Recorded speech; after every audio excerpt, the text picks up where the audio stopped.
तालिबानी सब सोच रहे थे कि अमेरिका की फौज हटे तो इनको हम दिखाएं, और यहां बैठे तालिबान सोच रहे हैं कि ये योगी मोदी हटें और हम इनको मजा चखाएं।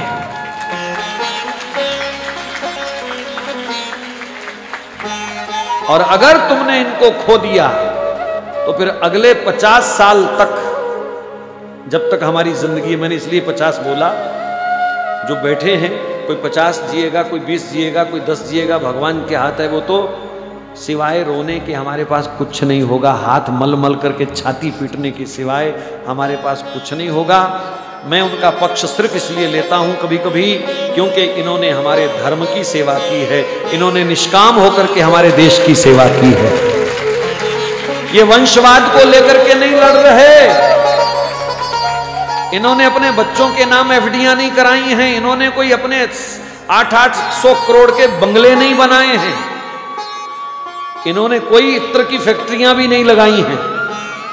इनका जो कुछ है वो देश के लिए है, देश के हित में है। एक प्रधानमंत्री की मां और 10 बाई 10 के कमरे में रहती हो तो उस बंदे के तो चरण धो के पीने चाहिए हिंदू समाज को।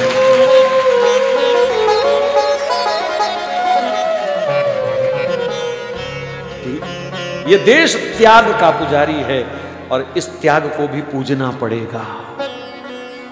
हो सकता है यहां कोई उनके विरोधी दल के बैठे हों, लेकिन अगर हिंदू हो तो फिर विरोध छोड़ दीजिए। बनता ही नहीं है विरोध करना भैया, किसी भी एंगल से विरोध बनता ही नहीं है। वर्तमान समय तो कहता है एकजुट होकर के आंख बंद करके समर्थन करो बस। जो मेरे देश के साथ खड़ा है, जो मेरे धर्म के साथ खड़ा है, जो रामकृष्ण के साथ खड़ा है, जो गाय माता के साथ खड़ा है, हमको उसी के साथ खड़े होना है, बस बात खत्म।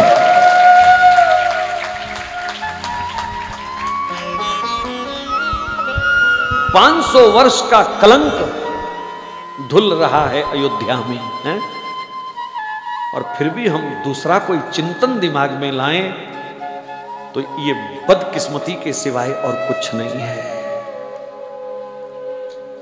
ये देश राम का है, ये परिवेश राम का है, और जो राम का सम्मान करे उनका सम्मान हमको करना ही चाहिए हर हालत में। कोई दूसरी राय नहीं है, बात खत्म। देश सुरक्षित है इन हाथों में और इन्हीं हाथों में रहना चाहिए, बात खत्म। बस हम तो एक ही प्रार्थना कर रहे हैं कि जब चाय वाला जाए तो गाय वाला आए, बस।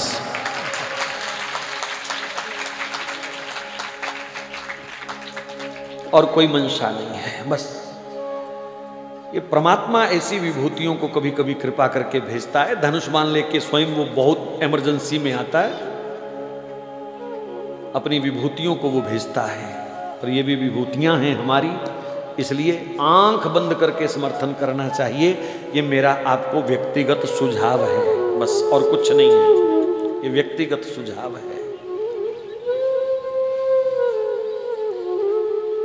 देश विदेश में बहुत लोग कथा को सुन रहे हैं, लाइव भी सुन रहे हैं, बाद में भी सुनेंगे। मैं सबको प्रार्थना कर रहा हूं कम से कम अपना हित पहचानने की आदत डाल लो अब।